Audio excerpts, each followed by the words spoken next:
धन्यवाद। मलाई रेकर्ड गर्नु पर्यो भनेर सम्झाउनु भयो। इतिहासको रूपमा के आयो त्यसलाई सम्झाउनु पर्छ, त्यसलाई चाहिँ हामीले त्यसको आधार लियौँ होला र शास्त्रहरूमा के आए भनेर त्यसको आधारमा हामीले हेर्यौँ, हामीले केलायौँ। त्यसले गर्दाखेरि चाहिँ अनि त्यस आधार त्यसमा भएका पात्रहरू हैन, नारी पात्रहरूको बारेमा हामीले चिन्तन गर्यौँ, मनन गर्यौँ। त्यो चिन्तन मनन गर्दाखेरि चाहिँ हामीले विभेद भेटेको या देखेको हुनसक्छ हैन। त्यो पर्सेप्सनको कुरा पनि हुनसक्छ, त्यो वास्तविक कुरा पनि हुनसक्छ। मैले चाहिँ यस सम्बन्धमा यसलाई चाहिँ अलिकति यसलाई दुईटा कालखण्ड गरेर हेर्नुपर्छ। शास्त्रहरूको बारेमा त हामीले कुरा गर्यौँ, वेद उपनिषद आए, अनि त्यसपछि रामायण महाभारतहरू आए, आदि इत्यादि धेरै ग्रन्थहरू आए र विशेषतः वेद र उपनिषद, रामायण र मतलब महाभारतलाई नै मैले यसको प्रमुख केन्द्रमा राखेको छु। त्यसपछि हामीले शास्त्रहरूलाई एकतिर राखेर अब हामीले समयलाई हेर्यौँ भने एउटा वैदिक काल छ, अर्को आधुनिक काल छ हैन। त्यो वैदिक कालमा पनि हामीले त्यसलाई अलिकति फेरि अर्को एउटा सेग्रिगेसन गरेर हेर्न पर्छ जस्तो लाग्छ। वैदिकलाई एउटा पूर्व वैदिक काल, अर्को उत्तर वैदिक काल भनेर हेर्नुपर्छ जस्तो लाग्छ। पूर्व वैदिक काललाई हामीले हेर्दाखेरि त्यसमा चाहिँ के शास्त्रहरू आए भन्दाखेरि वेद आए, पुराण आए, उपनिषदहरू आदि इत्यादि यिनीहरू आए। र उत्तर वैदिक काललाई हेर्दाखेरि रामायण महाभारत जस्ता ग्रन्थहरू आए। साँच्चै भन्ने हो भने अहिले विभेद भएको छ नारीमाथि आदि इत्यादि भनेर हामीले जे भनिरहेका छौँ, सम्भवतः हामीले पूर्व वैदिक काललाई राम्रोसँग निहालेका छैनौँ, अर्थात् त्यसमा त्यति धेरै हाम्रो ध्यान पुग्न सकेको छ जस्तो मलाई लाग्दैन। तर रामायण र महाभारतमा चर्चा गरिएका नारी पात्रहरूको हकमा लिएर धेरै कुराहरू उठेका छन् र त्यसमा चाहिँ विभेद भयो भन्ने एउटा पर्सेप्सन चाहिँ डेभलप भएको छ। त्यो पर्सेप्सन पनि मैले कहाँबाट चाहिँ देखेको छु भनेदेखि रामायणमा एउटा रामचरित्र मानसमा चाहिँ एउटा श्लोक छ, एउटा समुद्रले चाहिँ जब भगवान रामचन्द्रले चाहिँ समुद्रलाई शोषण गर्न लाग्दाखेरि समुद्रले चाहिँ भगवान रामचन्द्रसँग आएर चाहिँ के भन्नुहुन्छ भनेदेखि त्यो चाहिँ हाम्रो उसलाई धेरै थाहा हुन्छ है, के भन्छ नरोत्तमजीलाई, मैले यहाँ कहाँ चिपेको थिएँ, ढोल के भनेको छ त्यो नरोत्तमजी, ढोल गावार शूद्र पशु नारी ए सब ताडन के अधिकारी हैन। यो सूक्तलाई यो स्रोतलाई यो सूत्रलाई लिएर चाहिँ धेरै भन्दा धेरै कमेन्टहरू आए र यसबाट चाहिँ यसको अर्थ म पछि लगाउँला, यसबाट चाहिँ नारीहरूमाथि विभेद भएको भन्ने धेरै चाहिँ अहिले नारी एक्टिभिस्ट, वुमन एक्टिभिस्टहरूले कुरा उठाइरहनु भएको छ। त्यो आफ्नो ठाउँमा सबै ठिकै होला। र मैले अब यहाँ पूर्व वैदिक कालको चाहिँ बारेमा चर्चा गर्दाखेरि पूर्व वैदिक कालमा चाहिँ मैले के पाएँ भनेदेखि पूर्व वैदिक कालमा के भनिएको छ भने नारी धनकी देवी हुन् भनेर भनिएको छ। केमा भनिएको छ? ऋग्वेदमा भनिएको छ। ऋग्वेद भनेको सबैभन्दा पहिलो ग्रन्थ। नारी धनकी देवी हुन् भनिसकेपछि धनकी देवी भन्नुको अर्थ के हो त? सबैभन्दा बढी महत्त्व दिएको। र त्यही ऋग्वेदमा के भनिएको रहेछ भनेदेखि बहुविवाह वर्जित गरिएको रहेछ, बहुविवाह गर्न पाइँदैन भन्ने रहेछ। त्यो उक्ति त्यो चाहिँ मैले यहाँ टिपेर राखेको छु कतैतिर, म त्यो सेयर गरौँला। त्यो किन त्यसो भनिएको होला भनेदेखि मलाई लाग्छ नारी र पुरुष, त्यो समाजमा नारी र पुरुष बराबर हैसियतका हुन्, त्यसो भएको हुनाले बहुविवाह चाहिँ वर्जित गरिएको छ भनेर भनेको होला। अन्यथा मैले कुनै कारण देख्दिनँ त्यहाँ, अन्यथा बहुविवाह रोक्नुपर्ने कुनै कारण देख्दिनँ। त्यसो भएको हुनाले मैले के देखेँ भनेर भन्दाखेरि त्यहाँ चाहिँ विभेद देखिनँ, त्यहाँसम्म पुग्दाखेरि विभेद देखिनँ। त्यसपछि गएर यो अलिकति आफ्नो चाहिँ म्युट गरिदिनु होला कृपया, आवाज आयो हजुर। त्यसपछि गएर चाहिँ फेरि पूर्व वैदिक कालमै अर्को चाहिँ के देखियो भनेदेखि त्यति बेलाका एक्टिभिटिजहरू, सोसियल एक्टिभिटिजहरूमा के देखियो? काष्ठकला, वास्तुकला, हैन, यस्ता खालका उद्योगहरू चाहिँ अगाडि बढेको देखियो। र विशेषतः त्यति बेला यान्त्रिक भन्दा पनि बढ्ता चाहिँ हातबाट गरिने कलाकर्महरू चाहिँ, कार्यहरू चाहिँ त्यो पूर्व वैदिक कालमा थिए। त्यसमा एउटा प्रमुख के थियो भनेदेखि वस्त्रको रूपमा धागो काट्नुपर्ने। त्यो धागोलाई के भनिन्थ्यो? सुता भनिन्थ्यो, हैन। ती सुताहरू काट्ने र ती सुताहरूबाटै कपडा बनाएर कपडा बुनेर लगाउने चाहिँ नि त्यो अभ्यास थियो। किनभने त्योसँग त्यति बेला यान्त्रिक कुरा, यन्त्रहरू केही नभएको हुनाले त्यसरी चाहिँ कपडाको चाहिँ नि अवस्था बन्दथ्यो। त्यसमा के भनिएको रहेछ भनेदेखि श्रीमान श्रीमती दुवैले मिलेर सुत काट्नुपर्छ र यदि श्रीमानले नसकेमा, नगरेमा होइन, नसकेमा श्रीमतीले निप्टारा, फिनिसिङ गर्नुपर्छ भनेर रहेछ। त्यो के भनेको, यसलाई अर्को तरिकाले व्याख्या गर्न पनि सकिएला, तर मेरो बुझाइ चाहिँ के हो भनेदेखि अहिले चाहिँ के भनिन्छ? श्रीमतीले नसकेको काम श्रीमानले निप्टारा गर्नुपर्छ भनिन्छ। अहिलेको सन्दर्भमा हेर्यौँ भने श्रीमतीले सकिनन् भने श्रीमानले निप्टारा गरिदिनुपर्छ, अर्थात् श्रीमानले सक्छन्। त्यति बेला के भनियो? श्रीमानले सकेनन् भने श्रीमतीले निप्टारा गरिदिनुपर्छ भनियो। त्यसले के प्रश्न पार्छ भने कला र सिप महिलाहरूमा, कला र सिपमा चाहिँ त्यति बेलाका महिलाहरू धेरै अगाडि थिए भन्ने त्यो आधार चाहिँ भेटिन्छ। त्यसैले जोसँग सिप छ, जोसँग कला छ, हैन, जोलाई धनकी देवी भनेर पुजिन्छ, त्यहाँ विभेद मैले चाहिँ देखिन, हैन। र अरू त्यस्तो कुनै खासै त्यो पर्टिकुलर यो घटना रहेछ भनेर भन्ने कुरा पनि मैले पूर्व वैदिक कालमा चाहिँ मैले त्यो विभेद चाहिँ देखिन।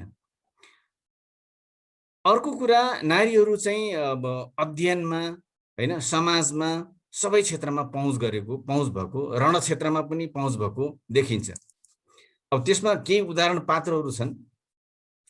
अब लोपामुद्रा भन्ने एकजना हुनुहुन्छ, लोपामुद्रा, अनि रोमस, उर्वशी, विश्वबारा भन्ने हुनुहुन्छ। यतिसम्म रहेछ कि लोपमुद्राले र विश्वबाराले चाहिँ आफूले रचेको ऋचा वेदमा प्रयोग भएको छ। यो पनि कहाँ लोपमुद्राले कहाँ गर्नुभएको, विश्वबाराले कहाँ गर्नुभएको भनेर यो पनि मैले टिपेर राखेको छु। यो पछि सेयर गर्छु हजुरहरूलाई।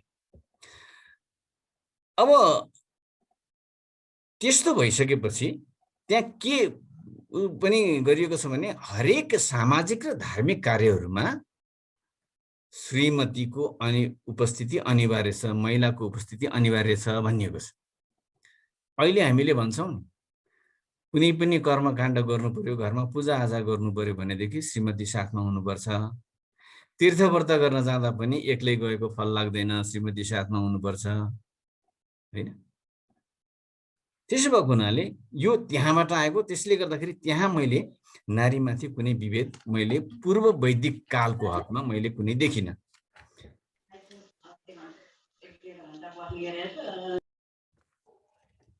अब म उत्तर वैदिक कालमा आउँछु।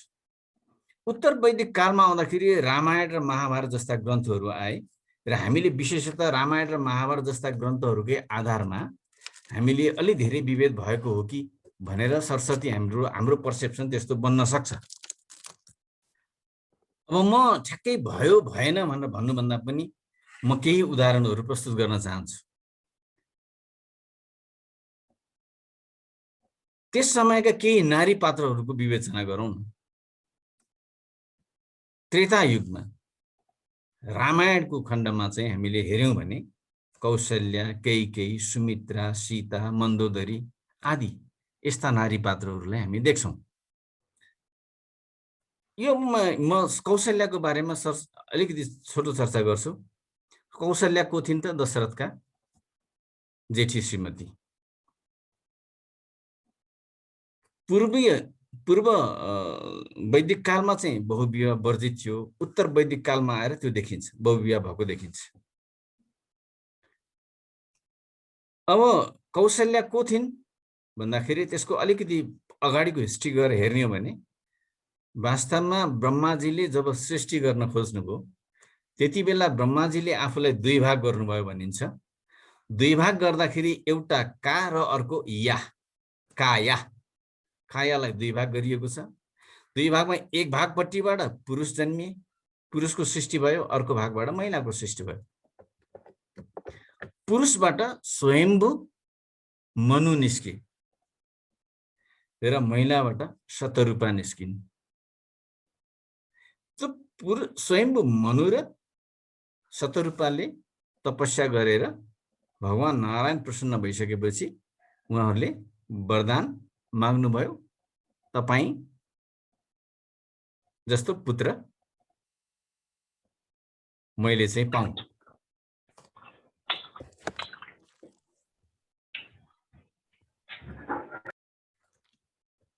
मैले यहाँ म्युट गर्दाखेरि अर्को साथीहरूको यहाँ म्युट गर्दाखेरि अलिकति समय लिएको हुँ। पुत्र पाऊँ। त्यसपछि भगवानले आशीर्वाद दिनुभयो र के भन्नुभयो भने जति बेला तपाई कौशलाधीश हुनुहुन्छ त्यति बेला म तपाईको पुत्रको रूपमा जन्मन्छु भनेर भन्नुभयो र कौशल्याबाट चाहिँ भगवान राम जन्मनुभयो। अब मैले यहाँ सन्दर्भ के जोड्न खोजेको हुँ भने जोसँग त्यो सृष्टिदेखि त्रेतासम्म आउँदाखेरि सँगसँगै आउनुभएको छ र उहाँको पटरानी अर्धाङ्गिनी हुन्छ, त्यहाँ विभेद देखिँदैन। विभेद भइसकेपछि द्वन्द्व हुन्छ। द्वन्द्व भइसकेपछि त्यहाँ एक ठाउँमा बस्न सक्ने अवस्था रहँदैन र त्यो जीवनमा त बस्न सकिएन भने त्यो जीवनमा जस्तोसुकै भए पनि अर्को जीवनमा त त्यो द्वन्द्वले गर्दाखेरि एकै ठाउँमा बस्न सक्ने स्थिति बनाउँदैन। त्यसो भएको हुनाले त्यहाँ पनि विभेद भयो भन्ने म देख्दिनँ। अर्को पात्रको रूपमा लिन्छु म कैकेयी। कैकेयीलाई नमस्कार, एकैछिन है, म्युट गरौँ हजुर। कैकेयीलाई के गरिएको छ भने कैकेयीले राजा दशरथसँग वचन, आफ्नो वचन अनुसार माग्नुभयो। के भनेर माग्नुभयो भने भरतलाई राज्य, रामलाई 14 वर्षको वनवास। त्यति गर्दा पनि कैकेयीलाई गाली गर्ने, कैकेयीलाई बदमास भन्ने मान्छे त्यहाँ थिएनन्। व्याख्या गर्ने क्रममा, कथा भन्ने क्रममा अरूले गरे होलान्, तर रामचरित्र मानस या आदि इत्यादि त्यसमा मैले खोज्दाखेरि कैकेयीलाई यदि कसैले भन्यो भने भरतले मात्रै भने, मेरी आमाको कारणले गर्दाखेरि मैले आज भगवान रामलाई गुमाउनु पर्यो, मेरो भ्रातालाई गुमाउनु पर्यो भनेर भरतले मात्रै भने, अरूले गाली गरेको त्यहाँ देखिएन। र कौशलाधिपति दशरथले पनि श्रीमतीको वचन उहाँले पालना गर्नुभयो। उहाँलाई रामचन्द्रको वियोग यति पीडादायक थियो, त्यो पीडादायक हुन्छ भन्ने थाहा हुँदाहुँदै पनि कैकेयीको वचन उहाँले राख्नुभयो। त्यो सम्मान थियो या विभेद, यसलाई पनि अलिकति हामीले हेर्नुपर्ने हुन्छ। जहाँ त्यति धेरै सम्मान राखिन्छ त्यहाँ विभेदले स्थान पाउँदैन। जब रामचन्द्रजी 14 वर्षको वनवास सकेर फर्किनुभयो, फर्किँदाखेरि भगवान रामचन्द्रले सबैभन्दा पहिला कैकेयीलाई गएर भेट्नुभयो, प्रेम साथ भेट्नुभयो, आशीर्वाद लिन जानुभयो। त्यहाँ त्यो त्यत्रो प्रेम, त्यत्रो सद्भाव, त्यत्रो चाहिँ उसमा त्यहाँ विभेद कहाँ भेटिएला र? मैले त्यहाँ पनि विभेद भेटिनँ।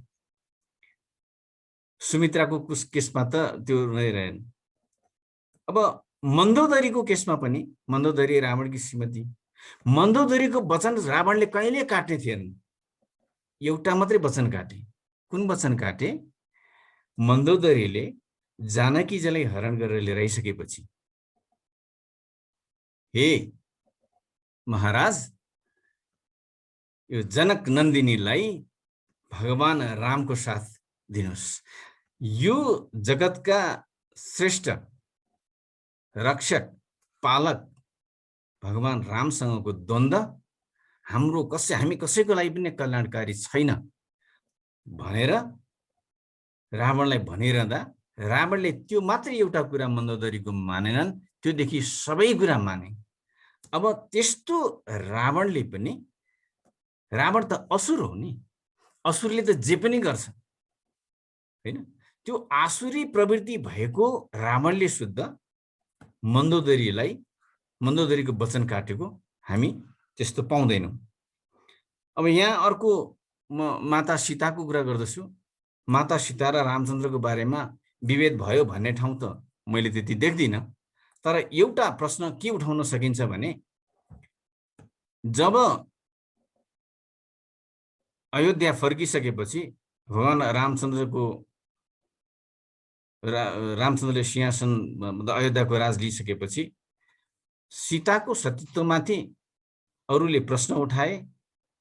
त्यहाँ भगवान रामचन्द्रले के भन्नुहुन्छ भनेदेखि, निष्पाप हो भने यो सभामा आएर हैन आफ्नो पवित्रता प्रकट गर्नु न त, गर्नुस् भन्नुभयो। त्यो किन भनेको हो भनेदेखि नि, भगवान रामचन्द्र आफैलाई थाहा छ नि, सीतालाई त उहाँले चाहिँ अग्निलाई जिम्मा दिएर जानुभएको थियो। सीता पवित्र हुनुहुन्छ भन्ने त रामलाई थाहा छ, तर राजधर्म यो महत्त्वपूर्ण कुरा छ।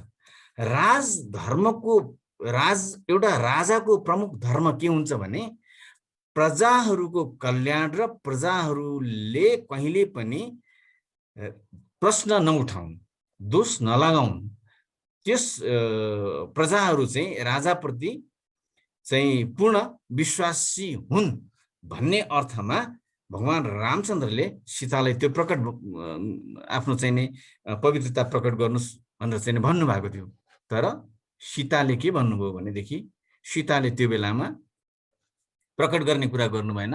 उहाँले के गर्नुभयो भने, आफ्नी माता धरतीलाई प्रणाम गर्नुभयो र मनमा नै के भन्नुभयो भनेदेखि, हे धरती माता, यदि म पवित्र छु भनेदेखि मलाई गोदमा लिनुस् भनेर भन्नुभयो।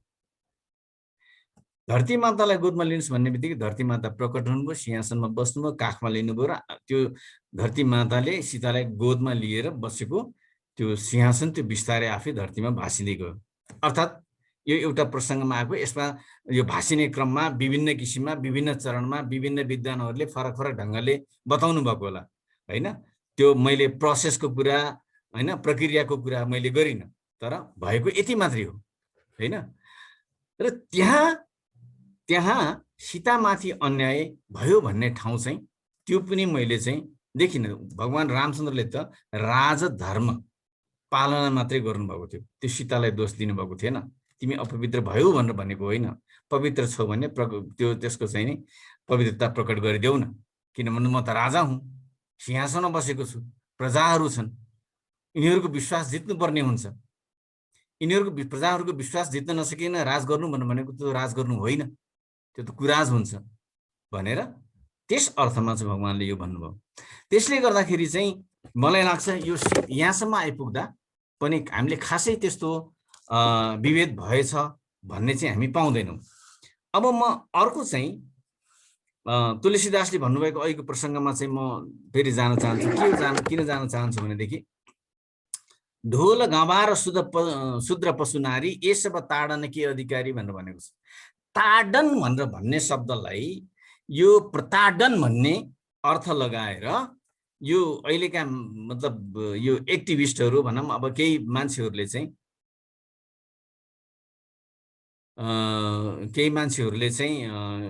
मतलब यसलाई चाहिँ त्यस किसिमले चाहिँ व्याख्या गरेका हुन् भन्ने मेरो बुझाइ छ।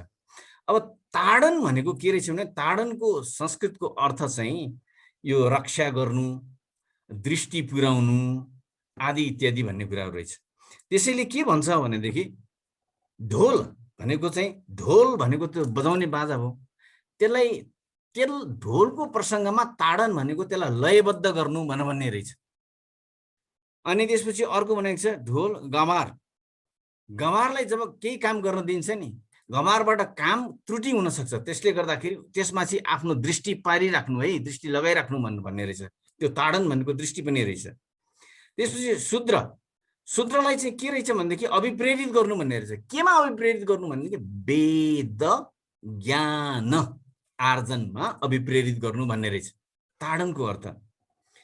अनि त्यस्तै गरेर पशुको रेखदेख गर्नु भन्ने रहेछ। र नारी भनेर भनेपछि नारी कोमल हृदयकी हुन्छन्, उनीहरूलाई आफ्नो उसमा चाहिँ राखिरहनु, आफ्नो नजरमा राखिरहनु, किनभने उनीहरू कोमल हृदयका हुन्छन् र उनीहरू कस्ता हुन्छन् भने 14 रत्न मध्येको एउटा रत्न नारी, 14 वटा रत्न मध्येको एउटा रत्न नारी। जसरी हामीले हाम्रा घरमा रत्नहरूलाई कति सुरक्षित राख्छौं, त्यसै गरी नारी 14 रत्न मध्येकी एउटी रत्न हुन्। त्यसो भए पनि उनलाई सुरक्षित राख्नुपर्छ, उनको हेरविचार गर्नुपर्छ, उनको रेखदेख गर्नुपर्छ भन्ने अर्थमा यो ताडन भन्ने शब्दले लिएको रहेछ। अब यो ताडन भन्नेलाई यसरी चाहिँ नि किन व्याख्या गरेको होला भनेर चाहिँ नि भन्ने प्रसङ्ग उठ्न सक्छ हैन। मैले चाहिँ यसलाई फेरि महाभारतको कथामा चाहिँ अलिकति जोड्न चाहन्छु। के छ भनेदेखि त्यहाँ चाहिँ जब महाभारत या वेद कुनै प्रसङ्गमा चाहिँ वेदव्यासले भन्नुहुन्थ्यो र चाहिँ नि हाम्रो उसले गणेशजीले चाहिँ लेख्नुहुन्थ्यो हैन। गणेशजीको लेखाइ यति फास्ट कि अब वेदव्यासजीले त सोच्न पनि नभ्याउने। तर भगवान वेदव्यासले यस्ता शब्दको प्रयोग गरिदिनु हुँदो रहेछ कि गणेशजीले त्यो प्रसङ्गमा लिएर आएर त्यो चिजलाई मिलाएर लेख्नको लागि टाइम लाग्ने रहेछ। त्यसरी चाहिँ त्यो टाइम लाग्ने भएको हुनाले अनि गणेशजी अल्मलिनु हुँदो रहेछ, त्यहाँ अलिकति ढिलो हुँदो रहेछ। अनि त्यो अल्मलिएको समयमा चाहिँ वेदव्यासले चाहिँ अर्को रचना गरिहाल्नु हुँदो रहेछ कि स्मरण गरिहाल्ने, सम्झिहाल्नु। त्यसो भएको हुनाले हाम्रो यो संस्कृतको वर्डहरू, शब्दहरू चाहिँ यति मिनिङफुल छन्, त्यसले गर्दाखेरि हामीले एउटै शब्दको एउटै अर्थ लगाएर हामीले गलत किसिमले अर्थलाई चाहिँ अनर्थ लगाएर चाहिँ हामीले व्याख्या गर्छौँ। त्यसले गर्दाखेरि चाहिँ हामीमा यो समस्या देखा पर्छ। अब म द्वापरमा आउँछु। द्वापरमा भएका केही महिलाहरूमा कुन्ती, द्रौपदी, राधा, रुक्मिणी, गान्धारी, अहिल्या आदि इत्यादि भनौँ न हैन। म धेरैवटा उदाहरण दिन्न, मलाई लाग्छ यहाँहरू सबै बुझ्ने हुनुहुन्छ, लगभग कुरा आइसकेको छ, कुरा बुझिसक्नु भएको छ भन्ने मैले बुझेको छु है। म त्यस अर्थमा छोटो बनाउँदैछु। अब कुन्तीमाथि विभेद मैले देखेको छैन जहाँसम्म मेरो ज्ञान छ। किनभनेदेखि कुन्तीमाथि विवाहित पाण्डुकी श्रीमती हैन, तर उनी ऋषि अगस्त्यबाट वर पाएकी थिइन्। जतिखेर जे चाहे पनि पाउने, जसलाई बोलाए पनि आउने। पाण्डुकी श्रीमती, तर पाण्डुसँग हुँदै धर्मराजबाट युधिष्ठिर जन्माइन्, वायुबाट हनुमान जन्माइन्, इन्द्रबाट अर्जुन जन्मे, अश्विनी कुमारबाट चाहिँ नकुल सहदेव जन्मे। कति स्वतन्त्रता थियो। त्यो स्वतन्त्रतालाई हामीले एकचोटि सम्झेर हेर्यौं भने के त्यहाँ विभेद देखिएला? विभेद होला? विभेद भएको चाहिँ हामीले महसुस गर्न सक्छौं। मैले चाहिँ सकिनँ। त्यस अर्थमा त्यहाँ विभेद भयो भन्ने चाहिँ मलाई लागेन। र अर्को जस्तै कुन्तीले हेर्दै नहेरी, सोच्दै नसोची पाञ्चालीलाई ल्याइसकेपछि, द्रौपदीलाई ल्याइसकेपछि पाँचैजनाले बाँडेर लिनु। 5 जना दाजुभाइ, 5 पाण्डव, शस्त्र स्वीकार गरे। कहाँ विभेद थियो होला? यदि विभेद हुँदो हो त त्यहाँ विभेद हुन सक्थ्यो हैन, त्यहाँ चाहिँ कुराहरू हुन सक्थे। शस्त्र स्वीकार गर्यो। अब अर्को के देखिन्छ भनेदेखि कतै कुन्तीमाथि अब कौरवमाथि विजय प्राप्त गरिसकेपछि राज चाहिने सिंहासनमा चाहिँ अब हस्तिनापुरको इन्द्रप्रस्थको चाहिँ उसमा हुने हुनुभयो हैन, हाम्रो चाहिँ युधिष्ठिर महाराज हुने हुनुभयो। त्यसपछि कुन्ती चाहिँ वनवास जानुभएको छ। त्यहाँ कुन्तीको चाहिँ दुईटा प्रसङ्ग आउँछ है। कुन्ती त्यहाँ आफै जानुभएको, त्यहाँ विभेदको दृष्टिले हेर्ने ठाउँ पनि छ, तर त्यो यदि यथार्थमा हामी गयो भने कुन्ती आफै जानुभएको। किन जानुभएको? पहिलो कुरा थियो गान्धारी र धृतराष्ट्र अन्धा थिए। ती धृतराष्ट्र अन्धा भएको हुनाले गान्धारीले बिहेपछि सधैँ पट्टी लगाउनु भयो र उहाँ अन्धोकै अवस्थामा हुनुभयो। र अब यिनीहरू दुईजना जेठाजु र जेठानी दिदीको वनवास भइसकेपछि यिनीहरू बिचल्ली हुन्छ भनेर उहाँ एउटा त्यस अर्थमा चाहिँ उहाँहरूको सहयोगीको रूपमा चाहिँ उहाँ जानुभयो। अर्को, यदि फेरि म राजमहलमा भएँ भने, यदि राजमहलमा बसेँ भनेदेखि फेरि कृष्ण प्रेममा, भगवान भक्तिमा मेरो मन टुट्न सक्छ। त म अलिकति पीडामै, अलिकति दुःखमै, अलिकति चाहिँ त्यस्तो अवस्थामा रहे भने भगवान प्रेम, भगवानको स्मरण अटुट हुन सक्छ। त्यस अर्थमा कुन्ती त्यहाँबाट चाहिँ जानुभएको छ हैन। त्यसले गर्दा पनि मैले यहाँ कुन्तीको हकमा पनि विभेद देखिनँ हैन।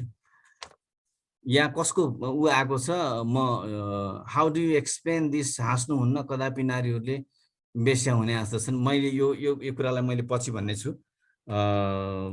यो कुरा चाहिँ यो पर्सेप्सन नै गलत हो। यो कसैले त्यो गर्छ भने त्यो आसुरी प्रवृत्ति हो। मैले यति मात्रै भने। र मैले यहाँ अहिले अब अर्को कुरा चाहिँ पाञ्चालीको कुरा जोड्न लागेको छु, द्रौपदीको कुरा। द्रौपदी आफैमा पञ्चकन्या, उहाँलाई चिरकुमारी हैन, कृष्णा, कहिले कृष्णा, अग्निसुता आदि इत्यादि नामले, किन अग्निबाट जन्मेको हुनाले अग्निसुता आदि इत्यादि नामले चाहिँ नै हुन्थ्यो। तर यसको मैले हिजो पनि भनेको थिएँ, कारण छ। पाञ्चाली हुनुको कारण छ, द्रौपदी हुनुको कारण छ। के थियो? द्रौपदी पूर्व जन्ममा एक ऋषि पत्नी थिइन् हैन। उनको चाहिँ नि पतिको मृदुल भन्ने ऋषिको चाहिँ पत्नी थिइन् जस्तो लाग्छ मलाई। ऋषि पत्नी थिइन्। अनि ऋषि पत्नी भइसकेपछि उनको पति चाहिँ उमेरमै बिते। उमेरमा बितिसकेपछि फेरि पतिको लागि चाहिँ नि उनले तपस्या गरिन्। तपस्या गर्दाखेरि उनको तपस्याबाट परमात्मा प्रसन्न हुनुभयो। म धेरै लामो जोडिनँ। परमात्मा प्रसन्न हुनुभयो। परमात्मा प्रसन्न भइसकेपछि उनले मागिन्, पतिम देहि पतिम देहि पतिम देहि पतिम पतिम। 5 चोटि पतिम भने भगवानले तथास्तु भन्नुभयो, 5 वटा पति पाउनै पर्ने अवस्था आयो। त्यस अर्थमा मैले हिजो पनि भनेको थिएँ, यो कारण र यसका रिजनहरू छन्। त्यसले गर्दाखेरि हामीले यो कारण र यसको चाहिँ नि उसलाई चाहिँ हामीले ख्याल नगरिकन हामीले यसलाई लियौँ भनेदेखि यो अलिकति चाहिँ कता कता मिल्दैन। यसको चाहिँ रङ इन्टरप्रिटेसन हुन्छ भन्ने लाग्छ। अब समय ठ्याक्कै सिद्धिन लागेको छ। मैले बिट मार्नु पर्ने थियो, तर म अलिकति 2-4 मिनट बोल्नु पर्ने हुन्छ। म यो डिस्कनेक्ट गर्छु र कनेक्ट गर्छु। हजुर फेरि आइदिनु होला। मैले च्याट बक्समा भएको उसको चाहिँ म अलिकति ब्रिफिङ पनि गर्छु।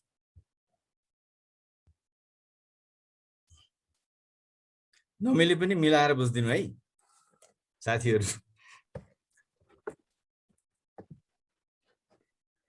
मिलिरहेछ सरले भन्नुभएको सबै हैन। अरु कुरा त सबै कुरा त्यहाँ क्लियर हुनु होला। त्यो द्रौपदीको बारेमा चाहिँ अलिकति त्यहाँनेरि क्लियर नभएको हुन सक्छ। ए ठीक छ, हस् हस्, हजुरले क्लियर गरिदिनु होला एकछिनमा। म यो सिद्धाउँछु बिट मारेपछि है। हैन, हजुरले नि गर्न सक्नुहुन्छ, तर त्यहाँ अहिले भन्दै जाँदा प्रसङ्गमा अलिकति त्यो हुन सक्छ। त्यो बारेमा अलिकति आयो भने क्लियर होला सायद। हस्, सबैले आफ्नो चाहिँ म्युट गरिदिनुस् है, अनि त्यो डिस्टर्ब हुँदैन। हजुर, म अब यसलाई कन्टिन्यू गर्छु, धेरै छैन।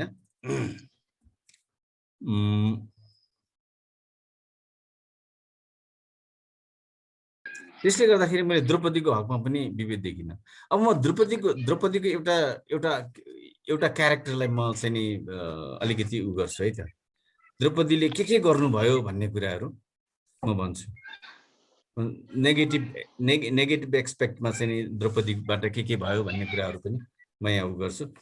यो म्युट गरिदिनु होला हजुर, म्युट गरिदिनु होला।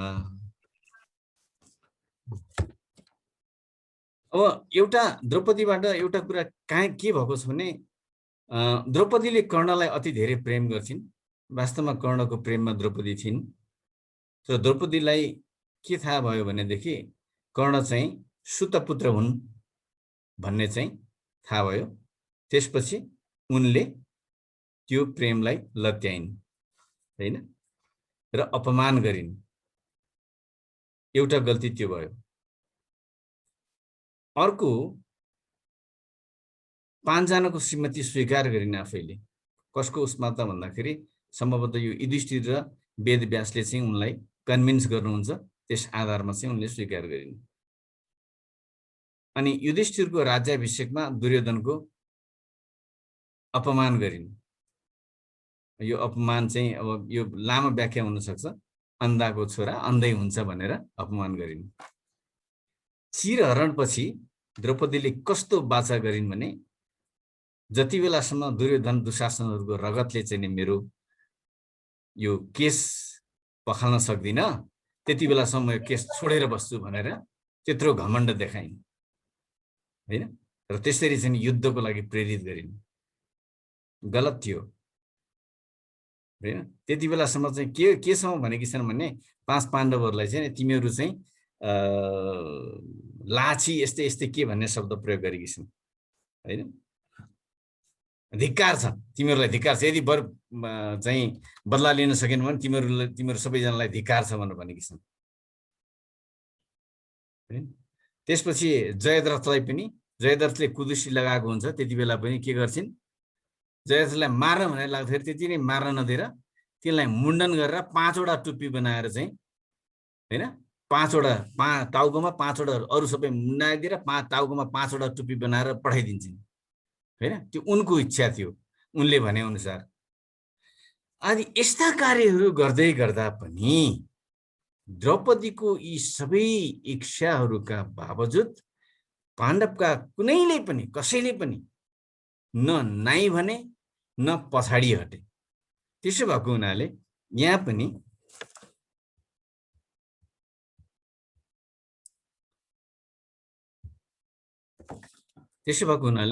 यहाँ पनि मैले द्रौपदीको अपमान भयो भनेर मैले देख्दिनँ।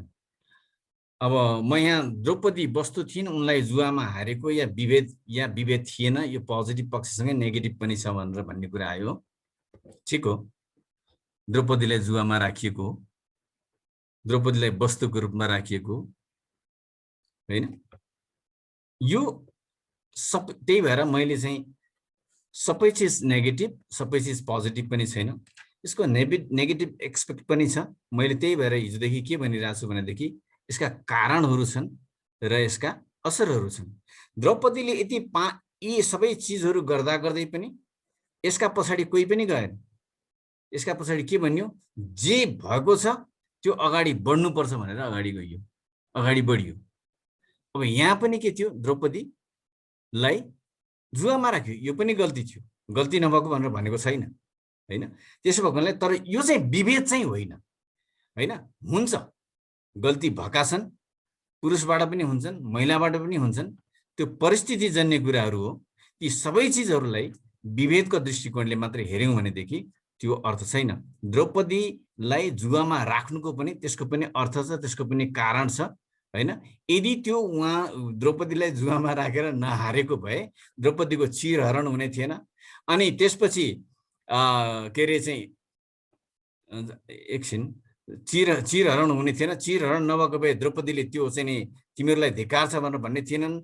दुर्योधन र चाहिँ उसको दुशासनको चाहिँ रगतले मैले ननुहाइकन चाहिँ हुँदैछ, तिमीहरूले जसरी पनि बदला लिनुपर्छ भन्ने थिएन।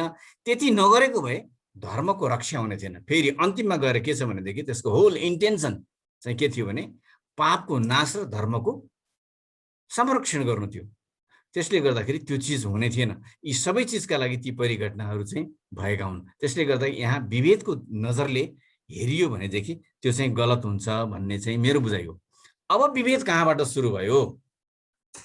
विभेद वास्तवमा जति बेला मलाई लाग्छ 15औं शताब्दीतिर जब यो मुस्लिम बादशाहहरू, मलाई लाग्छ बाबर हो जस्तो लाग्छ, 15औं शताब्दीमा बाबरले जति बेला यो चाहिँ नि भारतवर्षमा चाहिँ आक्रमण सुरु गरे र बिस्तारै बिस्तारै उनले आफ्नो साम्राज्य फैलाउँदै गए अनि अरू चाहिँ नि उहरूलाई चाहिँ मार्दै गए, लखड्दै गए। त्यसपछि बिस्तारै बिस्तारै इस्लामीहरूले चाहिँ, ठिक छ, 11औं शताब्दीमा भन्ने कुरा आयो, ठिक छ, इस्लामीहरूले चाहिँ, धन्यवाद मलाई सम्झाइदिनु भएकोमा। त्यसपछि गएर चाहिँ बिस्तारै बिस्तारै अनि गैर मुस्लिम महिलाहरूप्रति चाहिँ आक्रमण हुने, पुरुषहरू भाग्नुपर्ने र महिलाहरूप्रति आक्रमण हुनुपर्ने, कुनै पनि सुन्दर सुशील हैन नारीहरू चाहिँ देख्न नहुने। त्यसो भएको हुनाले घुम्टोको पहिरन, घरभित्र बस्ने, घर बाहिर ननिस्कने आदि यस्ता यस्ता क्रमहरू चल्दै गए। यसले गर्दाखेरि के भयो भनेदेखि बिस्तारै यो अध्ययन हैन को क्षेत्र चाहिँ कमजोर हुँदै गयो। महिलाहरूको अध्ययनको क्षेत्र कमजोर हुँदै गयो। महिलाहरूको अध्ययनको क्षेत्र कमजोर हुँदै गइसकेपछि बिस्तारै अरू चिजहरूमा पनि के भयो, कमजोरी हुँदै गयो। शारीरिक रूपमा भन्दा पनि सामाजिक रूपमा उहाँहरू बिस्तारै बिस्तारै पछाडि पर्दै जानुभयो। सामाजिक रूपमा बिस्तारै पछाडि पर्दै गइसकेपछि अनि बिस्तारै त्यहाँबाट चाहिँ विभेदको सिर्जना भएको छ र त्यसैको निरन्तरता नै अहिलेसम्म आइरहेको हो भन्ने चाहिँ मेरो बुझाइ छ। त्यसले गर्दाखेरि मैले के चाहिँ भन्न खोजेको भने वैदिक कालमा अर्थात् पूर्व वैदिक कालमा त त्यस्तो छँदै थिएन, उत्तर वैदिक कालमा र अलिकति त्यस्तो केही चिजहरू चाहिँ त्यो एङ्गलबाट त्यो पर्सेप्सनले हेर्न सक्ने ठाउँ चाहिँ छ, तर त्यसका पनि कारण छन्। त्यो कारण भएका हुनाले ती चिज भएका हुन् र अहिले चाहिँ के भने अहिले चाहिँ वास्तविक विभेद चाहिँ अहिले छ भनेर मैले यो कुरा चाहिँ दर्शाउन खोजेको हुँ। विभेद छैन भनेको होइन, अहिले चाहिँ विभेद छ। यो विभेदलाई कम गर्नुपर्छ हैन, यसमा हामी सबै सहमत छौँ। यसका लागि चाहिँ के हो, सबैभन्दा पहिलो कुरा शिक्षा हो हैन। यी अवसरहरू चाहिँ हामीले जुटाइदिनुपर्छ, अपर्च्युनिटीहरू क्रिएट गरिदिनुपर्छ हैन, अवसरहरू दिलाउनुपर्छ। यसमा म सहमत छु। तर त्योभन्दा अगाडिका कुराहरूमा चाहिँ विभेद भयो भनेर विभेदको दृष्टिकोणले मात्रै हेरेर त्यो चिजहरूलाई गलत किसिमले व्याख्या गरियो। मैले अघि भने नि ढोल गवार शूद्र नारी भनेर चाहिँ जुन मैले श्लोक चाहिँ उ गरेँ, त्यसमा चाहिँ के भनिएको भनेदेखि यी सबै चिजहरू चाहिँ यी चाहिँ के भन्छ, यी चाहिँ सजायका भागीदारहरू हुन् भन्ने एङ्गलबाट त्यसलाई ब्रिफिङ गरियो हैन। यिनीहरू चाहिँ प्रताडित गर्नका लागि उपयुक्त पात्रहरू हुन् भन्ने किसिमले चाहिँ व्याख्या गरियो, अर्थको अनर्थ लगाइयो। त्यसपछि यो विभेद चाहिँ भयो भन्ने त्यहाँनिरबाट चाहिँ यो त्यही सूत्रलाई लिएर अलि धेरै एडभोकेसी हुँदै आएको चाहिँ नि समाचारहरू अब नेपालमा भन्दा नि भारतमा नेपालमा जताततै त्यही आधारमा चाहिँ अलिकति धेरै अगाडि भएको हो भन्ने चाहिँ मेरो बुझाइ भएको हुनाले मैले यो कुरा यहाँ प्रस्तुत गरेँ। यहाँ छँदा सत्ययुगमा महिलाको सम्मान थियो, तर अहिलेको अवस्थामा अहिलेका समाजमा महिलाहरूप्रति विभेद छ। ढोल सूत्र पशुकुमार तोड्ने ताडनकै अधिकारी यो ताडन यो श्लोकलाई गलत किसिमले व्याख्या नगरौँ हजुर।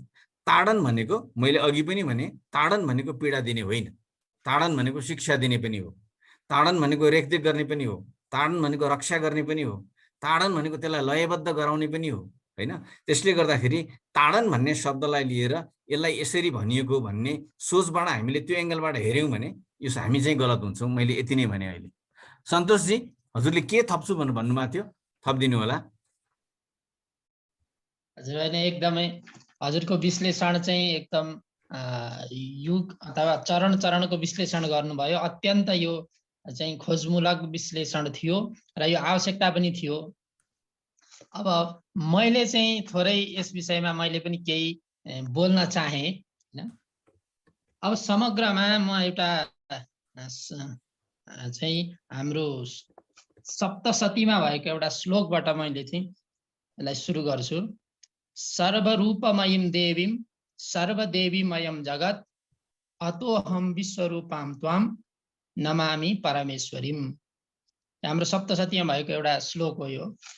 सर्वरूपमयीं देवीं सर्वम देवीमयं जगत्, सम्पूर्ण यो जगत सृष्टि जुन छ यो चाहिँ नारीमय छ, देवीमय छ, शक्तिमय छ, प्रकृतिमय छ। प्रकृति भनेकी पनि उनी देवी हुन् भनेर हामीले सप्तशतीमा पाउँछौँ। र अर्को एउटा पनि मैले जोड्न चाहे, पूर्णमदः पूर्णमिदं पूर्णात् पूर्णमुदच्यते पूर्णस्य पूर्णमादाय पूर्णमेव वशिष्यते। यो मन्त्रको अथवा यो सुक्तिको चाहिँ कहाँ गएर चाहिँ यो चाहिँ 100% चाहिँ त्यहाँ हुन्छ भन्ने मैले मेरो आफ्नो विश्लेषण हो। मैले विचार गर्दाखेरि मैले शक्ति रूपी माताहरूमै गएर यो चाहिँ लागु हुँदो रहेछ, यो चाहिँ त्यहाँ रहेछ यसको भन्ने कुरा मलाई लाग्यो। कसरी भने एउटी आमा पूर्ण छन्, पूर्णमदः पूर्णमिदं, पूर्णात् पूर्णबाट चाहिँ फेरि केही झिको भने पनि पूर्णम उदच्यते, पूर्णम उदच्यते, पूर्णस्य पूर्णमादाय पूर्णमेव वशिष्यते। जसरी हामी आमाका गर्भमा प्रवेश गर्यौं र आमाले हामीलाई जन्माउनु भयो, आमा पनि पूर्ण हुनुहुन्थ्यो हैन? हामी जन्मेर आयौं, हामी पनि पूर्ण छौं। अर्को सन्तान जन्मिन्छ, ऊ पनि पूर्णै जन्मिन्छ। त्यसकारण यो पूर्णमदः पूर्णमिदं पूर्णात् पूर्णमुदच्यते पूर्णस्य पूर्णमादाय पूर्णमेव वशिष्यते भन्ने यो मन्त्रको अथवा यो सूक्तको चाहिँ अर्थ मैले त्यहाँ लगेर जोडे। मेरो आफ्नो विश्लेषण हो हैन। अनि समग्रमा हेर्दा अघि उज्जवल सरले भन्नुभयो, चरण चरणमा यसको व्याख्या गर्नुभयो, एकदमै खोजमूलक र एकदमै जानकारीमूलक थियो। कुनै पनि कुराको नेगेटिभ र पोजिटिभ हुन्छ, तर त्यसलाई जोक्दाखेरि कुन चाहिँ बढी छ त्यसलाई हामीले ध्यान दिनुपर्ने हुन्छ र सकारात्मक सोच नै एउटा चाहिँ लक्ष्य प्राप्तिको चाहिँ एउटा मार्ग बन्न जान्छ। अनि मैले अलिकति धर्मको उसबाट जाँदाखेरि जस्तै बौद्ध धर्ममा पहिला सुरुमा अलि विभेद जस्तो त्यहाँनेरि रहेछ, तर पछि चाहिँ जब बुद्ध भगवानले चाहिँ त्यसलाई विश्लेषण गर्दा त्यसलाई जस्तै भिक्षु भिक्षुणी हुने क्रममा चाहिँ भिक्षुणीहरूलाई अलिकति त्यहाँनेरि थोरै एक खालको त्यहाँ दबाब आएको रहेछ, मैले कतै भेटेँ त्यो पढ्दै जाँदा खोज्दै जाँदा। तर बुद्ध भगवानले चाहिँ त्यो गलत हो भनेर त्यसलाई चाहिँ तिरस्कार गर्नुभएको रहेछ र त्यसलाई सच्याउनु भएको रहेछ बुद्ध भगवानले। र एउटा कुरा जस्तै नारीहरूको विषयमा हामीले पूर्वीय र पश्चिमी यो दुईटा पाटाबाट हेर्दा, जस्तै पश्चिमी सोचमा चाहिँ के रहेछ भने नारीलाई आमा, बहिनी, छोरी इत्यादिमा यी कुराहरूमा मात्रै हेरिँदो रहेछ पश्चिमी मुलुकहरूमा, पश्चिमी क्षेत्रमा। र पूर्वीय दर्शनमा अथवा हाम्रो यो पूर्वीय संस्कारमा चाहिँ आमालाई, नारीहरूलाई के भनिन्छ त भन्दा देवीको रूपमा मानिन्छ। र यो कुराले पनि के प्रमाणित गर्छ भने भेद विभेद थिएन त्यतिखेर भन्ने कुरा यसले पनि प्रमाणित गर्छ। बुद्धिकी खानी सरस्वती, बुद्धिकी देवी हैन, धनकी देवी लक्ष्मी, कुबेर थिए नि त, किन कुबेरलाई चाहिँ मानिएन त भन्दा यहाँ नारीलाई नै अगाडि सारिएको छ। धनकी देवी हैन, शक्तिकी देवी दुर्गा हैन, वेद जस्तो विशाल ज्ञानको भण्डार जुन छ, वेदकी देवी पनि के मानियो? गायत्री देवी मानियो हैन। ज्ञानकी देवी अधिष्ठात्री पनि गायत्री देवी भनेर मानियो। भनेपछि यहाँ विभेद त देखिँदैन वैदिक कालमा, अथवा हाम्रो जरो नै वैदिक काल हो, हाम्रो सनातन हो, हामी सनातनी हौ। किनभने हामीले सनातनलाई चाहिँ निरन्तर अगाडि बढाइरहेका छौँ। बिचमा हाम्रो कमी कमजोरी भयो होला हैन, पश्चिमी कुराले गर्दा, पूर्वीय दर्शनका कुराले गर्दा कतैबाट पश्चिमी हावा छिर्यो होला। त्यो चाहिँ हाम्रो संस्कार, हाम्रो चाहिँ संस्कृति, हाम्रो सनातनको दोष होइन, त्यो हाम्रो दोष हो। किनभने हामीले त्यो पश्चिमी कुरालाई अथवा परका कुरालाई ल्यायौँ, त्यो हाम्रो दोष हुन जान्छ होला। र अर्को कुरा, अब यसरी हाम्रा ग्रन्थहरूमा हेर्ने हो भने देवीका रूपमा मानिन्छ। अनि अर्को कुरा, हाम्रो समाजमा, हाम्रो परिवारमा कुनै पुत्र जन्मियो भने मानिएला वंशवृद्धिका लागि अलि थोरै चाहिँ पुत्रलाई अलि प्राथमिकता दिएला, तर पुत्र जन्मिँदाखेरि मात्रै पुत्र भनिन्छ भने पुत्री छोरी जन्मिन् भने लक्ष्मी आइन् भनेर भनिन्छ। यो हामीले पनि स्वीकारेको हो। र हामी लक्ष्मीको रूपमा छोरी बुहारी आउँदाखेरि हामी त्यो रूपमा हामीले लिन्छौँ।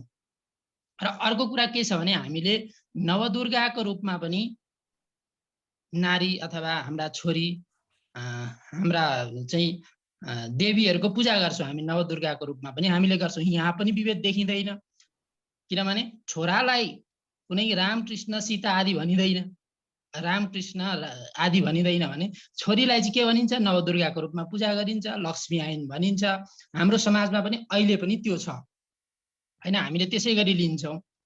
र यसरी हेर्ने हो भने समग्रमा विभेद मेरो दृष्टिकोणले चाहिँ देख्दिनँ। र अर्को कुरा के छ भने जस्तै अब बिस्तारै उमेर बढ्दै गएपछि विवाह हुन्छ, एउटा होइन संस्कार हो, त्यो पनि गृहस्थ आश्रममा गइन्छ।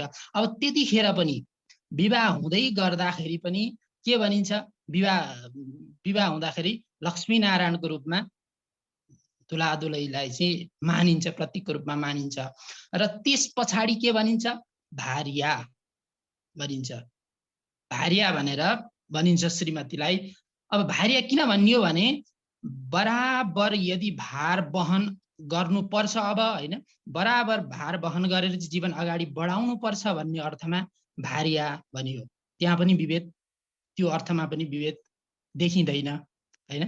अनि त्यस पछाडि श्रीमती भनियो। हेर्नुहोस् है, कस्तो ठुलो सम्मान देख्छु, किनभने दृष्टिकोण आफ्नो आफ्नो हो होइन। मेरो दृष्टिकोणमा चाहिँ नारीहरूलाई चाहिँ धेरै चाहिँ पुरुषहरूभन्दा सम्मान दिएको छ र दिनु पर्थ्यो पनि, पर्छ पनि भन्ने मलाई मेरो हेराइमा हो। श्रीमती, हेर्नुहोस् है, श्रीमती भनिन्छ। श्री भनेको के त भन्दा ऐश्वर्य, श्री सम्पत्ति आदि हामीलाई चाहिने जति चाहिँ सम्पत्तिका कुराहरू छन्, श्री सम्पत्तिका कुरा चाहिँ श्री।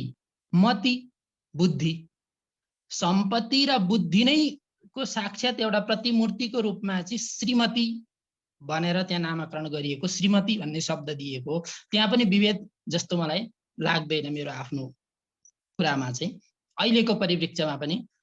अब अघि मैले भने जस्तै पश्चिमी हावाले, पश्चिमी संस्कारै प्रभाव पारेर अथवा विविध त्यस्ता चाहिँ हाम्रा गलत संसर्गले अथवा गलत कुराहरूले गर्दाखेरि केही आयो होला।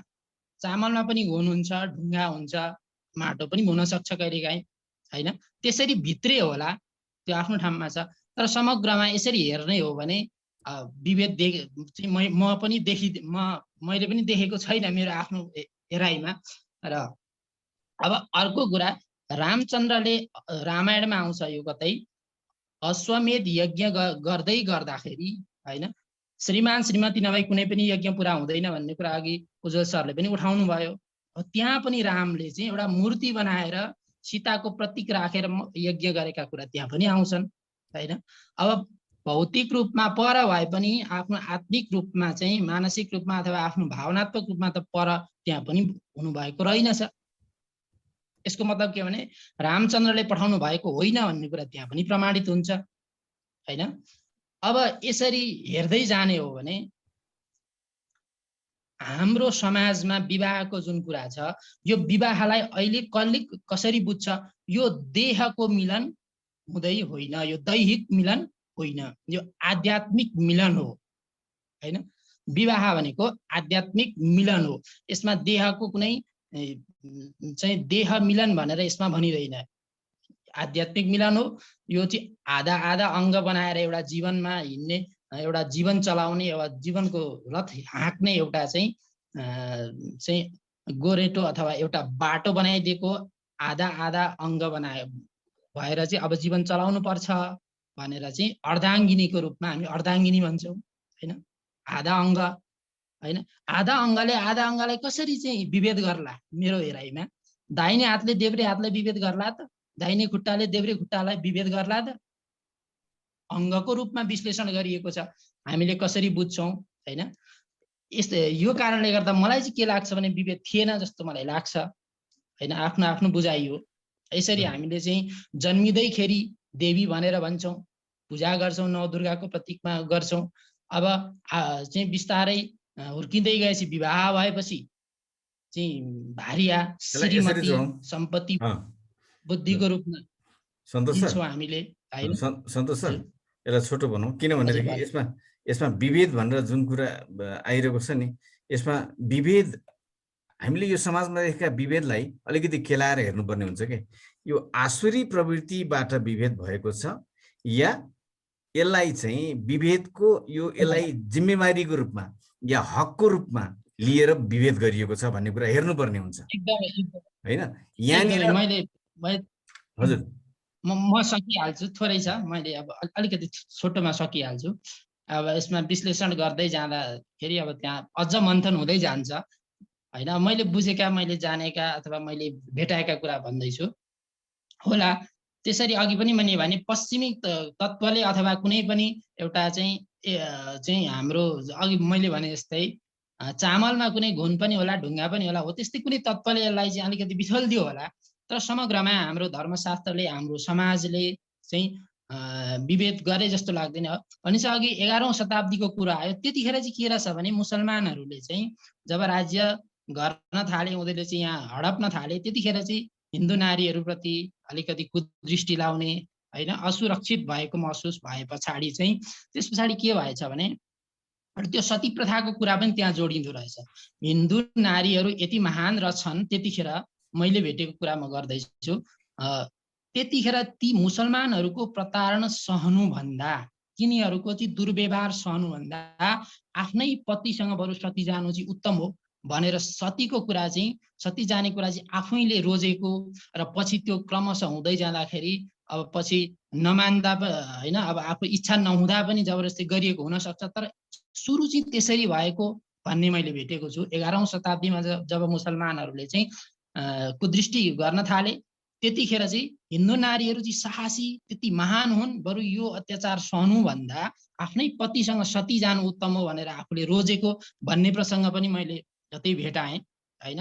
अब नारीहरूको संरक्षणकै लागि चाहिँ रामचन्द्र जस्तै त्यहाँ कंस मारिएको कुरा आउँछ, त्यो कसलाई त सीतालाई संरक्षण गर्न मारिएको होइन त, नारीकै लागि हो होइन, त्यहाँ आउँछ। महाभारतको युद्ध अघि उज्जवल सरले भन्नुभयो, द्रौपदीलाई त्यसरी चाहिँ दुर्व्यवहार नगरिएको भए महाभारतको युद्ध हुँदैन थियो, त्यो नारीकै हक हितका लागि चाहिँ त्यहाँ धर्मको युद्ध भएको हो, अधर्मलाई पराजित गरेर धर्मलाई चाहिँ स्थापना गर्नका लागि युद्ध भएको। र समग्रमा अब मैले भन्न खोजेको के हो भने हाम्रो वैदिक कालदेखि अहिलेसम्म पनि त्यसरी विभेद भएको जस्तो मैले देख्दिनँ। तर बिचमा अब कसैले चाहिँ आफ्नो व्यक्तिगत रूपमा, हकको रूपमा होइन, अब समाजमा अब कतै कतै त अब देशाचार, लोकाचार, ग्रामाचार पनि छन्, अब चाहिँ सासू ससुराका कुरा पनि आउलान्, कतै नबुझेर नजानेर होइन, महत्त्व थाहा नभएर, भार्याको महत्त्व थाहा नभएर, श्रीमतीको महत्त्व थाहा नभएर होइन, यो कुराहरू चाहिँ नजानेर हाम्रो पूर्वीय संस्कार, संस्कृति र पूर्वीय दर्शनको ज्ञानको अभावले गर्दा कतै त्यस्तो भएर चाहिँ विभेदका कुराहरू समाजमा आए होलान्। तर समग्रमा हाम्रा धर्मशास्त्रले, हाम्रा संस्कारले, हाम्रा ज्ञानले, हाम्रा नीतिहरूले नारीहरूप्रति चाहिँ विभेद गरे जस्तो मैले बुझिनँ। यो मेरो व्यक्तिगत बुझाइ हो। अब यसमा केही कुराहरू पनि मैले भनेका कुरामा केही सुधार्नुपर्ने कुरा छ भने पनि यहाँहरूसम्म अपेक्षा राख्दछु। यति भन्दै मेरा वाणीलाई चाहिँ यही विश्राम गर्न चाहे। हरिओम तत्सत। हस्, धन्यवाद सन्तोष गुरु। मैले यहाँ कुरा गरिरहँदाखेरि चाहिँ विभेद प्रवृत्तिमा भर पर्छ। फेरि विभेद छैन भनिरहँदाखेरि पनि हामीले विभेद प्रवृत्तिमा पनि भर पर्छ। हामी आसुरी प्रवृत्तिको हुँदै गयौँ भने डेफिनेटली विभेद हुन्छ। किनभने त्यो आसुरी प्रवृत्ति भन्ने बित्तिकै त उसले बेसुरको काम गर्छ। बेसुरको काम गर्दै जाँदा विभेद त अटोमेटिक सिर्जना हुँदै जाने हो। त्यसो भएको हुनाले हामी आसुरी प्रवृत्तिमा नजानका लागि हामीले सनातन धर्म, संस्कृति, परम्परा आदि इत्यादिलाई पालन गर्दै होइन, असुरी होइन, सुरहरू अर्थात् देवताहरू मनुष्यले गर्नुपर्ने जिम्मेवारी निर्वाह गरेर अगाडि बढ्यौँ भने विभेदका कुनै सम्भावना पनि छैन। यदि त्यस्ता विभेदहरू भएका छन् भने त्यो आसुरी प्रवृत्तिको कारणले चाहिँ सुरु भयो, तर त्यो एउटा परम्पराको रूपमा, एउटा विश्वासको रूपमा इस्टाब्लिस हुँदै आएर चाहिँ भएको, यसलाई हामीले निराकरण गर्नुपर्छ। यसका लागि म यहाँहरूसँग विभेद भएको छ भन्नेहरूसँग पनि केही हदसम्म समय हुँदै मैले फेरि यसमा दुई कुरा बोल्नको लागि नरोत्तम सरलाई मैले यहाँ आग्रह गर्दछु। नरोत्तम सर। हजुर सर, मैले सुनिरहेको छु। खास त्यसमा मैले बोल्नुपर्ने केही छैन, सबै बुझिसक्नु भएको छ र सबै सुनिसक्नु भएको छ। त्यसकारण यसमा धेरै म ठिक छ। यहाँहरूले जे विश्लेषण गर्नुहुन्छ त्यो कुरा एकदम ठिकठाक। हजुर हस्, धन्यवाद। दीपक सर के बोल्न चाहनुहुन्छ? तर very very shortcut, very constructive. ठिक छ, धन्यवाद सर। कुराहरू धेरै आए होइन। अब हाम्रो शास्त्रमा यहाँले पूर्व वैदिकल काल, उत्तर वैदिक कालदेखिको महत्त्व जे जति गरिएका छन् विभेद भने खास होइन। वास्तवमा उनीको रक्षार्थ नै चाहिँ नि जति युद्ध भए भन्ने कुरा पनि आयो। र के भन्दाखेरि मूल कुरा चाहिँ नि सुरक्षाको दृष्टिकोणले हामीले रक्षा गर्दाखेरि रक्षा गर्दा गर्दै अति रक्षा भयो होइन। ओभर प्रोटेक्टिभ हुँदै जाँदाखेरि कालान्तरमा गएर नारीहरू चाहिँ उनीहरूको अधिकारदेखि लिएर शिक्षादेखि लिएर उनीहरूको चाहिँ नि के अरे सक्षमतामा पनि सङ्कुचित हुनु पुगेर वास्तवमा आजसम्म पनि विभेद छ। विभेद नभएको भए हाम्रो संविधानमा, हाम्रो कानुनमा यसको चाहिँ रिजर्भेसन होइन, महिला रिजर्भेसनको कुरा आउँदैन थियो होइन। अहिले पनि चाहिँ नि स्वतन्त्रतापूर्वक अहिलेसम्म पनि बाहिर निस्कन सक्दैनन्। इम्पावरमेन्टको कुरा छ होइन। महिलाहरूको लागि चाहिँ नि सशक्तिकरणको जुन एउटा नारा पनि छ, महिला दिवस, नारी दिवस आदि कुरा किन राखिया त? त्यो किन राखिया भन्दाखेरि अहिले पनि विभेद भएर राखिएको अहिले पनि छ।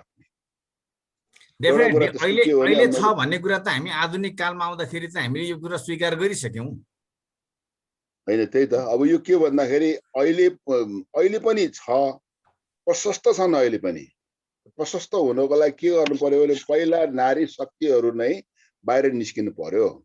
नारी शक्तिको लागि चाहिँ पहिला उहाँहरू आफै नै सशक्त भएर निस्किनु पर्यो। पुरुषहरूले गर्नु जति चाहिँ अब खटाएर गरेको छ कि नपुगेको छ कि के छ भन्ने कुरा आफ्नो ठाउँमा छ। कानुनले पनि शिक्षामा पनि अझै पनि गर्नुपर्ने धेरै ठाउँहरू छन् होइन। किन भन्दाखेरि अब जतिसुकै शिक्षित भए पनि हामीले हेर्छौँ भने फ्रन्ट डेस्कमा चाहिँ लेडिजहरू नै, केटीहरू नै अगाडि राखिन्छ। डिसिजन गर्ने ठाउँमा म्यानेजरहरू सबै केटाहरू छ। इभन ब्याङ्कहरूमा हेर्नुहोस् न, टेलर जति सबै केटीहरू अगाडि राखेको हुन्छ फ्रन्ट डेस्कमा। होटलहरूमा त्यही हुन्छ र विज्ञापनमा पनि उनीहरूलाई नै सो गरे हुन्छ होइन। छोटो ड्रेस लगाएर हुन्छ कि कसरी हुन्छ कि विज्ञापन गराएको छ। त्यो त एउटा वस्तुको रूपमा अहिले पनि प्रयोग छ। तर के भने त्यसैमा नै रम्ने बानी भएर के भएको हो होइन। तर के भन्दाखेरि एउटा अलिकति एउटा अर्को एउटा कमजोरी के छ भने प्राकृतिक हिसाबले, सबै सैद्धान्तिक हिसाबले एकदमै राम्रो। नारी भनेको गतिको चाहिँ नि एउटा प्रतीक पनि हो होइन।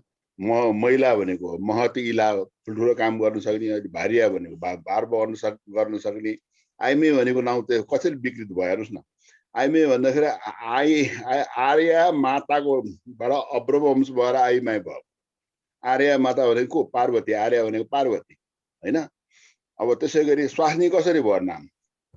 सुबासिनी, सुहासिनी, सुकेसिनी भन्ने हामीले पढ्थ्यो नि, शोभा भन्ने पहिला। सुबासिनी, म आफ्नो मनमा हृदयमा बास गरेकी भनेर भने हो। तर अपरवंशित भएर स्वास्नी भइदियो भने वास्तवमा त्यो हामीले प्रयोग गर्ने नाम नै यति महान छ। त्योभन्दा अरू धेरै वर्णन त गर्नुपर्ने नै छैन, शास्त्रमा छ। तर विभिन्न कालान्तरमा यस्तो अहिले पनि छ। तर त्यसको लागि चाहिँ नि महिलाहरूमा एउटा के चाहिँ एउटा डिफेक्ट भयो भने प्राकृतिक हिसाबले नै शारीरिक रूपमा नै कमजोर भइदियो के। शारीरिक रूपमा कमजोर हुनको लागि राज्यले प्रोटेक्सन दिनुपर्छ क्या। प्राकृतिक रूपले नै कमजोर छ। किनभने अब लेटेस्ट तपाईँको एउटा बलात्कार भयो नि त होइन दीपक सर, यहाँ एउटा कुरामा हुन्छ। यहाँ अहिलेको विषय के हो भने हामीले विषयमा अलिकति केन्द्रित हुनुपर्छ। अहिलेको विषय के हो भनेदेखि शास्त्रमा हिजोको प्रसङ्गलाई लिएर बोल्नुपर्छ क्या हामीले। शास्त्रमा उल्लेख भएका उक्तिहरूले जति नारी महत्त्वको र अवस्थाको बारेमा चित्रण गरे पनि त्यहाँ पनि विभेद थियो भन्ने कुराहरू हो के। त्यो भएको हुनाले शास्त्रमा उल्लेख गरिएका महत्त्व दिएका कुरोहरू, त्यो शास्त्रमा आएका प्रासङ्गिक कुरोहरूमा शास्त्रको आधारमा त्यति बेलाका अवस्थामा चाहिँ विभेद थिएन भन्ने कुरा त हामीले यो चर्चा गरेको।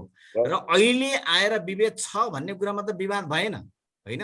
त्यसो अहिले के गर्नुपर्छ भनेर भन्ने कुरा पनि होइन अहिलेको विषय। अहिलेको विषय के मात्रै हो भने हामीले त्यो अगाडि विभेद थिएन, यो अहिले चाहिँ विभेद भयो होइन। अहिलेको विभेदलाई स्वीकार गरेर होइन। यो विभेदको अन्त्य चाहिँ गर्नुपर्छ। अब कसरी अन्त्य गर्नुपर्छ त्यो फरक विषय हुनसक्छ। यो विषयको अन्त्य चाहिँ हुनुपर्छ, यो विभेदको अन्त्य चाहिँ आवश्यक छैन। यहाँ चाहिँ अहिले आधुनिक कालमा आएर यसो यसो क्रममा चाहिँ विभेद भयो, अब यो विभेदको अन्त्य हुनुपर्छ भन्ने निष्कर्षमा हामी पुग्नुपर्छ। किनभने अहिले हामीले त्यो विवेकको अन्त्य गर्नलाई यसो यसो गर्नुपर्छ भन्यो भने त्यो फेरि धेरै लामो हुन्छ। त्यो नै भन्दै यहाँ मैले एउटा सानो कुरा भन्न चाहे दीपक सर, यो हाम्रो कहाँबाट उठान भएको हो भने हिजो हाम्रो एकजना माताजीले कसरी उठान गर्नुभयो भने हामीले पढाउँदै गर्दा हिजोका ती कथाहरू सुनाउँदै गर्दा द्रौपदीका कुरा सीताका कुरा गर्दै गर्दाखेरि त्यहाँ विभेद थियो कि थिएन भन्ने कुराबाट चाहिँ हाम्रो यो उठान भएको हो। हामी अहिलेसम्म आइपुग्यौँ होइन, हाम्रा शास्त्रहरूमा थियो कि थिएन त आयो, ठिक छ। हाम्रा धर्मशास्त्रले हाम्रा संस्कारहरूले त गरेको थिएन नि, हामी संस्कार च्युत हुँदै गयौँ, हामीले संस्कार छोड्दै गयौँ त विभेद आयो नि त। यो कुरा चाहिँ हामी बुझाउन खोजेको जस्तो लाग्छ यो चर्चाले। किनभने हाम्रा संस्कारले हाम्रा संस्कृतिले होइन हामीले गर्ने व्यवहारले त हाम्रा नारीहरूलाई चाहिँ आमा लक्ष्मी देवीको रूपमा मान्दै आएका थियौँ नि त। त्यो सोच त्यो खालको प्रवृत्ति किन हराए त भन्दा हामीले पूर्वीय सोच र स्रोत र पूर्वीय दर्शनका कुराहरूलाई भुल्दै गयौँ, पश्चिमा युरोप कन्ट्रीहरूमा हराउँदै गयौँ, त्यहाँका विकास देख्यौँ, त्यहाँका कुराहरू देख्यौँ र हाम्रा संस्कृतिमाथि हामीले चाहिँ त्यसलाई चाहिँ ढाल्न खोज्यौँ। किनभने जहाँ जे उम्रेको छ, जहाँ जे फल्छ त्यो त्यही रोप्नुपर्छ अनि न फल्छ। हामी चाहिँ अन्त जान्छौँ, त्यहाँका संस्कार संस्कृति त्यहाँका कुराहरूलाई चाहिँ टिपेर ल्याउँछौँ, ठिक छ ल्याउनु पर्छ, तर माटो सुहाउँदो संस्कार सुहाउँदो होइन संस्कृति सुहाउँदो कुराहरूलाई ल्याउनु पर्छ। यो मलाई चाहिँ के लाग्छ भने यो हाम्रो संस्कार संस्कृतिमा थिएन, मैले यही फेरि पनि भन्न खोजेँ। तर यो आयो, कताबाट आयो, हामीले किन आयो भने हामीले संस्कार छोड्यौँ, महत्त्व बुझ्न छोड्यौँ होइन, त्यही भएर आयो भन्ने चाहिँ मैले भन्न खोजे हो। होइन कुरा त्यही आएन, हाम्रो सबैको कुरा निष्कर्ष त्यही नै हो। पहिला थिएन, हाम्रो शास्त्रमा एकदम महानतम यसको महत्त्व छ होइन, र पहिला त्यो अवस्थामा उच्चतम अवस्थामा नि नभएको थियो। बिचमा विधर्मीहरूले आक्रमणको कारणले उनीहरूले हरण गरेर लैजाने कारणले हाम्रो सुरक्षात्मक दृष्टिले हामीले यसलाई चाहिँ सङ्कुचित बनायौँ। पछि के भयो भने धेरै लडाइँहरूमा धेरै पुरुषहरू धेरै मारिए। पुरुषहरू धेरै मारिएपछि बाँकी रहे के भन्छ, महिला केटाकेटी र बुढाबुढी मात्रै बाँकी रहने भयो। जनसङ्ख्या त महिलाको सङ्ख्या बढी भयो के, त्यसकारण एकजनाले दुईटा बिहा गर्नुपर्ने अवस्था पनि आयो होला, त्यो पनि हुनसक्छ। अब यो चाहिँ बिस्तारै बिस्तारै सङ्कुचित हुँदै गएछ। अब के गर्ने भन्ने कुरा कन्क्लुजमा कुनै पनि कुरा उत्थान भएपछि समस्या भयो नि, त्यो समस्याको समाधानार्थ हाम्रो अहिले कन्क्लुजन हुनुपर्ने हुने अहिले उज्जवल सरले पनि भन्नुभयो नि, सौम्यज्योति सरले होइन भने मतलब अब हुनुपर्छ के भन्दा मैले त्यही त भनेको, इम्पावरमेन्ट हुनु पर्यो। र इम्पावरमेन्ट किन हुनुपर्छ भन्दाखेरि, सशक्तिकरण किन चाहिन्छ भन्दाखेरि महिलाहरूमा शारीरिक रूपले पनि तपाईँको कमजोर छ के, कमजोरै छ।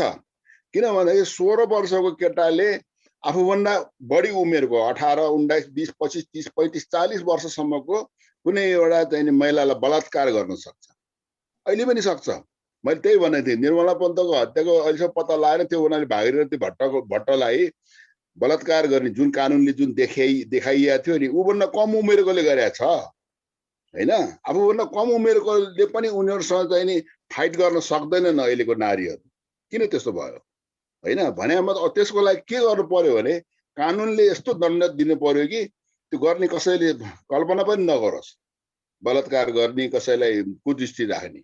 इम्पावरमेन्टको कुरा आयो कि राज्यले संरक्षण दिनुपर्छ, खुलासँग हिँड्न सक्ने उनीहरूले क्षमता हुनु पर्यो। बराबरी त छ, नभएको होइन, त्यो नपुगेर नै त रिजर्भेसनको पनि कोटा छ, शिक्षामा पनि एक्स्ट्रा त दिएको छ नि, तर त्यसलाई लागू भइरहेको छैन होइन। यसको लागि के गर्नु पर्यो भने महिलाहरू आफै बाहिर निस्किनु पर्यो के, पुरुषले मात्रै गरेर त्यो कम्प्लिमेन्ट हुँदो रहेछ। उहाँहरू चाहिँ सबै, अब हामी बसमा बस्दाखेरि कहिलेकाहीँ बस चढ्छौँ नि, बस चढ्दाखेरि हामी त अब ज्येष्ठ नागरिकलाई कसैले सिट छोड्दैन, महिलाहरूकोमा चाहिँ सिट खाली भइरहेको हुन्छ। त्यो खाली सिटमा पनि बस्नु पाइँदैन, बस्यो भने त्यो महिलाको सिट भन्छ होइन।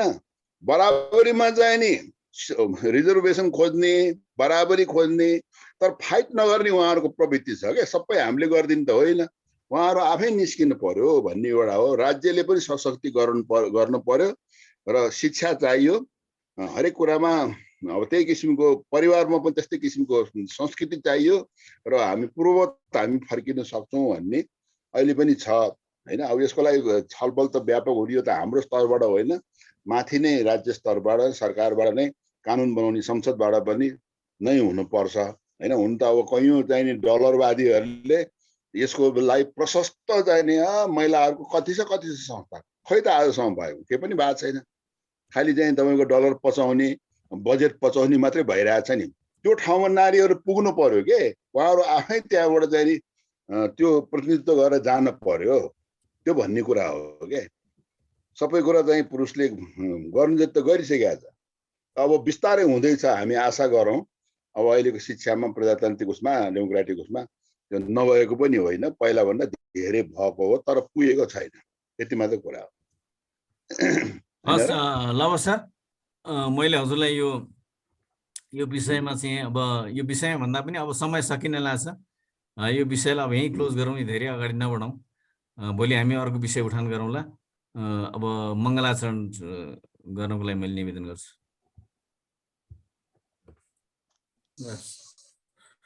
ओम अघिल्लो जन्ममा हेर आजको शुभ कर्मले मनुष्य जन्म हो हाम्रो साँचो हो सबले बुझे, तसर्थ सबले कर्म सर्वजन हितमा हुने सोच राखे ठुलो धर्म हुन्छ है विनती गरे। ओम नारायण।